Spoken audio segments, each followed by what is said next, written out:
ஒரு நாள் கோத்தகிரி ரோட்டில் நான் போய்கிட்டு இருந்தேன். அப்போ அந்த இயற்கையை பார்க்குற நேரம் எனக்கு கொஞ்சம் வீடியோ எடுக்கணும்னு தோணுச்சு. வீடியோ எடுத்தேன்.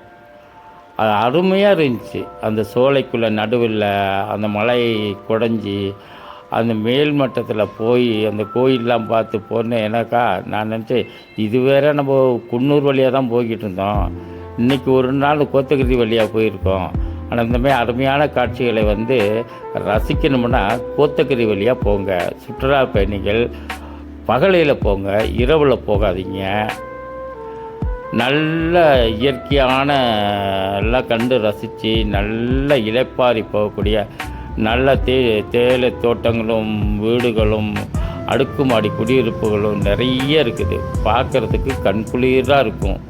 ஒரு முறை நீங்கள் அந்த ஏரியாவில் போய் பார்த்துட்டு என்னோடய எஸ்எல்எம் மீடியா யூடியூப் சேனல் வழியாக நீங்கள் அது என்னன்னு எனக்கு பகிருங்க. மீண்டும் அந்த வழியாக போனால் இன்னும் எந்தெந்த வீடியோ உங்களுக்கு போட முடியுமோ நான் போட்டு தரேன். வாழ்த்துக்கள், வணக்கம்.